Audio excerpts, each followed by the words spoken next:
काले धन के बारे में कुछ लिखता हूं तो कलम रुक जाती है।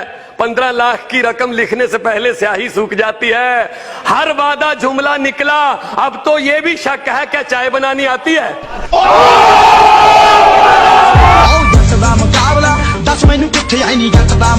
पकोड़ा बनाना कोई शर्म की बात नहीं है। चौकीदार देख रहा है, चौकीदार देख रहा है और लोग बैंकों को चूना लगाकर भगौड़े हो रहे हैं और लाखों पढ़े लिखे नौजवानों के सपने आंखों के सामने पकौड़े हो रहे हैं। वाह मोदी जी वाह।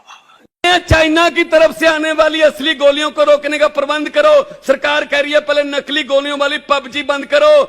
देश की जीडीपी माइनस है, देश की जीडीपी माइनस है।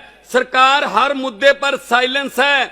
आजकल करते नहीं है वो काले धन की बात, जनता की सुनते नहीं हैं, सिर्फ करते हैं अपने मन की बात।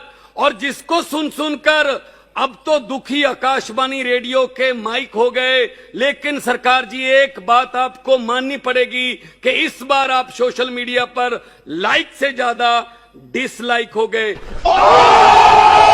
म्यूजिक। कुछ लोगों का स्वभाव होता है रोते रहना। देश में नफरत की राजनीति का बोलबाला है, आम लोगों का निकल चुका दिवाला है, सोने की दुकानों पर लोहे का ताला है।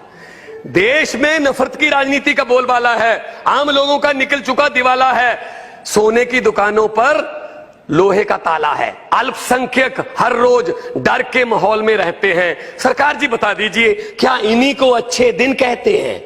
अच्छे दिन आने वाले हैं। छोटा व्यापारी और किसान हो चुका है दिवालिया, छोटा व्यापारी और किसान हो चुका है दिवालिया। 9,000 करोड़ लेकर विदेश में विजय मना रहा है कोई मालिया। टपाटप टपाटप टपाटप, मालूम ना? हर रोज बॉर्डर पार कर रहे हैं, हर रोज हमारे जांबाज जवान मर रहे हैं। 10 सर काट कर लाएंगे अगर वो एक काटते हैं। लेकिन मोदी जी नवाज शरीफ के बर्थडे का केक काटते हैं। लानत है तुम लोग पे, लानत। Happy birthday to you. दूसरी तरफ खून के दरिया बहते हैं। सरकार जी बता दीजिए क्या इन्हीं को अच्छे दिन कहते हैं? इस सज्जन को क्या तकलीफ है भाई, क्या तकलीफ है इनको?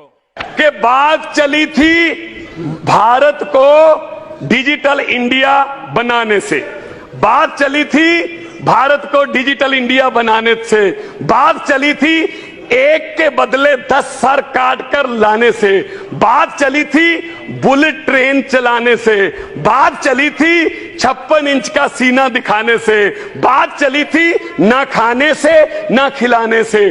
कहां गई वो 100 दिन में काले धन की बात? पिछले 4 साल से देश की जनता सुन रही है सिर्फ रेडियो पर मन की बात।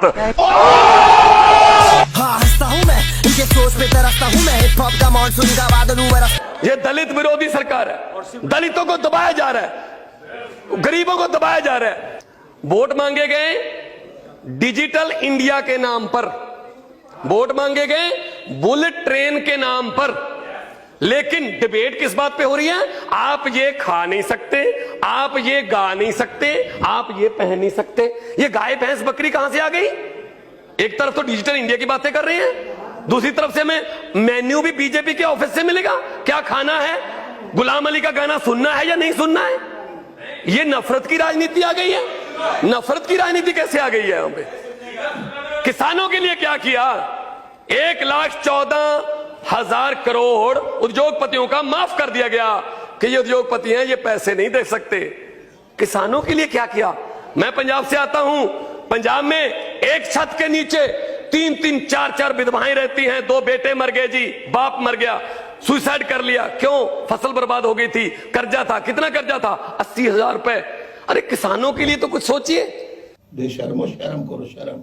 डिजिटल इंडिया बोलकर नई उम्मीद जगा दी देश के नौजवानों में और देश को उलझा रखा है खिलजियों, शाहजहां और टीपू सुल्तानों में। और सरकार की योजनाओं का लाभ व्यक्ति कुछ खास ले रहे हैं। सन्यासी व्यापार कर रहे हैं, व्यापारी सन्यास ले रहे हैं। आप प्रधानमंत्री मोदी जी जहां भी जाने वाले हैं, लोग उनसे यही सवाल उठाने वाले हैं कि बताइए मोदी जी अच्छे दिन कब आने वाले हैं? बेटा बात बंद, वरना है तो बाप बंद। और प्रधानमंत्री जी जाते हैं आरएसएस के एक फंक्शन में, वहां कहा जाता है कि ये बहुत ही सच्चे संघ सेवक हैं और वही आरएसएस का दफ्तर है जिसमें 52 साल से नागपुर में तिरंगा झंडा नहीं फहराया गया। ये जो देशभक्ति के सर्टिफिकेट बांट रहे हैं ना, ये देशभक्ति के जो हमें अब देशभक्ति के सर्टिफिकेट बांट रहे हैं, इन्होंने तिरंगा नहीं फहराया था 52 साल तक। क्यों? साले गद्दार। तो अब दिल्ली के सरकारी स्कूल और प्राइवेट स्कूल की पढ़ाई जो है वो ऐसी कर दी अरविंद केजरीवाल ने कि एक जज का बेटा, एक डीसी का बेटा और एक रिक्शे वाले का बेटा एक बेंच पर बैठकर तीनों पढ़ते हैं।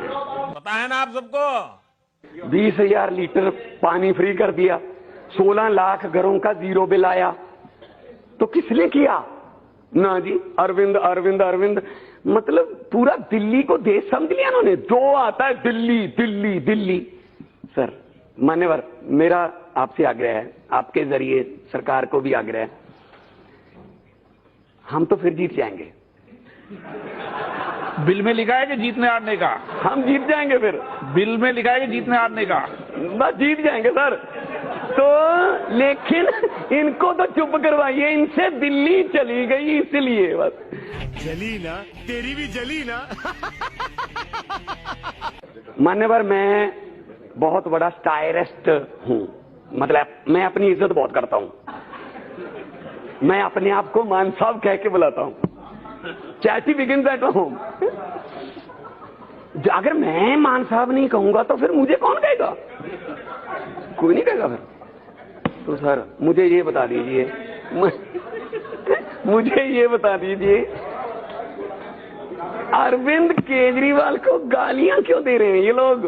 क्योंकि नीयत में खोट साफ नजर आता है। नफरत की राजनीति फैलाने वालों से कि कौम को कबीलों में मत बांटिए, कौम को कबीलों में मत बांटिए, लंबे सफर को मीलों में मत बांटिए। एक बहता दरिया है मेरा भारत देश, इसको नदियों और झीलों में मत बांटिए।